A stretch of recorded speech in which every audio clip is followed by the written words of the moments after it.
মহাঘুমে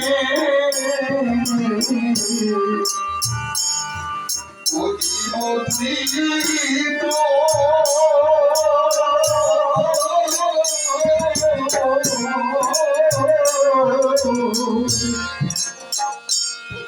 পাড়াপতি বেশি গণেশ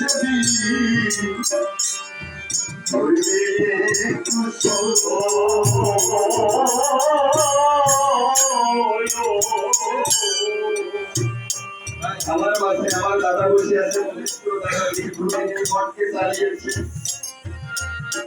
কিন্তু মানুষের মনে আসে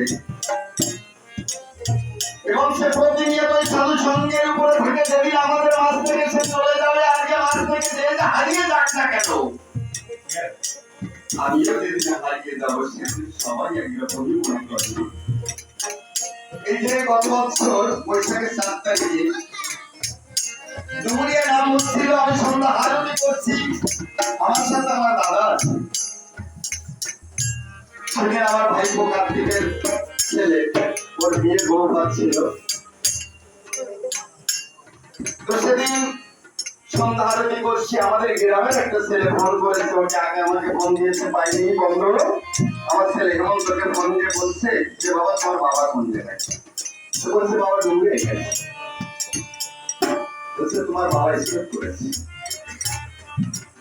এই কথা যদি কোনো সন্তান শোনে তার সন্তান কেমন দেখে, তবে আমার সন্তানকে আমাদের মনে প্রাণে ভালোবাসে, তাই না আমি তাদের প্রাণ এমন যখনই কথা শুনতে পেরেছে তখন কিন্তু ওর খাওয়া ভাত বন্ধ করে দিয়ে উঠে চলে এসেছে।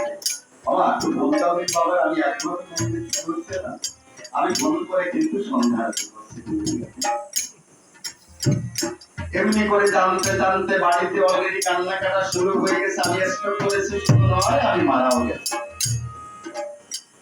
আসলে অনেকগুলো মারা উঠে খুব নৃত্য করছিল, তখন হারমোনিয়ামটা আমার প্রদীপটা আমার ছিল সেখানে, আমি হারমোনিয়ামটা আমার কাছে ছিল, আমি কার উপর ছেড়ে দিয়ে আমি বাইরে চলে আসলাম। বাইরে চলে এসে তখন মোবাইলটা আমি অন করেছি, দেখি শুধু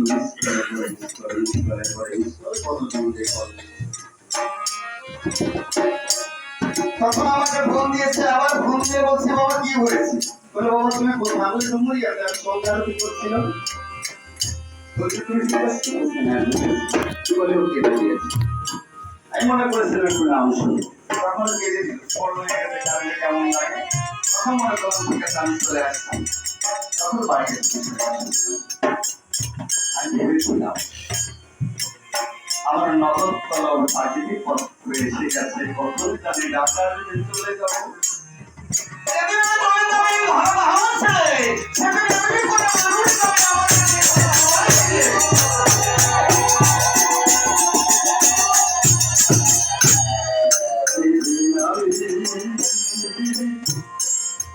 মহাঘুমে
রাজা জমিদার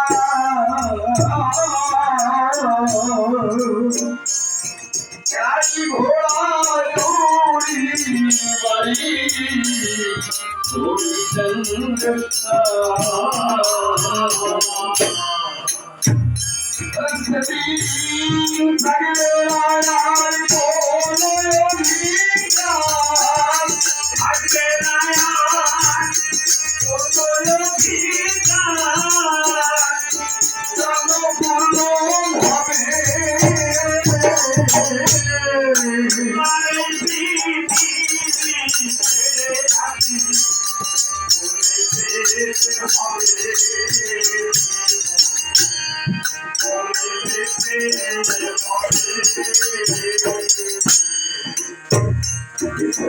আমরা সবাইকে